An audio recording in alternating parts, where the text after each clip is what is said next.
ఇంట్లోనే ఉండి వర్క్ చేసుకుందాం.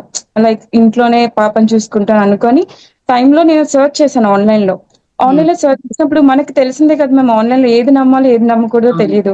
సో, హ్మ్. అలాంటి టైమ్‌లో నాకు ఎస్‌వి జోష్న గారు సో, తన ద్వారా స్కార్వీ కోసం తెలిసిందనమాట. సో, హ్మ్. తను నాకు ఒకటే చెప్పారు. ఒక 3 పాయింట్స్ అయితే చెప్పారు. ఒకటి స్కార్వీలో అయితే తెలుగులో ఉంటే కంప్లీట్‌గా ట్రైనింగ్స్ అన్ని హ్మ్. సపోర్టివ్ సిస్టమ్ బావుంటది. మీరేదైనా స్కిల్ నేర్చుకుంటే ఫ్రీలాన్సింగ్ ప్రాజెక్ట్ ఇక్కడే ఇస్తారు. సో, అది ఆ 3 నచ్చి నేను ఎన్‌రోల్ అయితే అయ్యాను మ్యామ్. హ్మ్. సో, ఎన్‌రోల్ అయిన తర్వాత ఫస్ట్ ఇనీషియల్‌గా నాకు కొంచెం డౌట్ అనిపించిన లైక్ నేను చేయగలనా అని ఒక కాన్ఫిడెన్స్ తక్కువుండేది. హ్మ్. తర్వాత చాలా మంది ఇన్‌స్పిరేషనల్ స్టోరీస్ చూసాం మన స్కార్వీ వాళ్ళదే. సో, హ్మ్. నేను అనుకున్నాను ఓకే. నేను చేయాలి. నాది కూడా ఫ్రీలాన్సింగ్ ప్రాజెక్ట్ ఆ పోస్ట్ పడాలి అని ఆ! చెప్పి అనుకున్నాను మ్యామ్. సో, దాని ప్రకారంగా నేను ఫ్రీలాన్సింగ్‌కి రిక్వైర్డ్ స్కిల్స్ ఏమున్నాయో నేర్చుకున్నాను. టైమ్ తీసుకున్నాను. బట్ నేర్చుకున్నాను.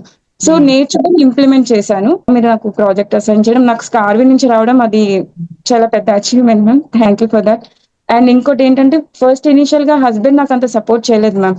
హ్మ్. తర్వాత తనే చూసారు. ఈ వర్క్ చేయడం చూసి, మీరు మాట్లాడడం చూసి, ఈ వర్క్ చేసినాక తనకర్థమైంది. సో, ఆ! తనే ఇప్పుడు ఎంకరేజ్ చేస్తున్నారు. ఈవెన్ తను కంటెంట్ ఇవ్వడం కూడా తనే ఇస్తారు. ఇలా మాట్లాడు, ఇలా చెయ్యి అని చెప్పేంత వరకొచ్చింది మ్యామ్. సీరియస్‌గా మా హస్బెండ్ కూడా దీంట్లో నాకు చాలా సపోర్టివ్‌గా ఉన్నారు మ్యామ్.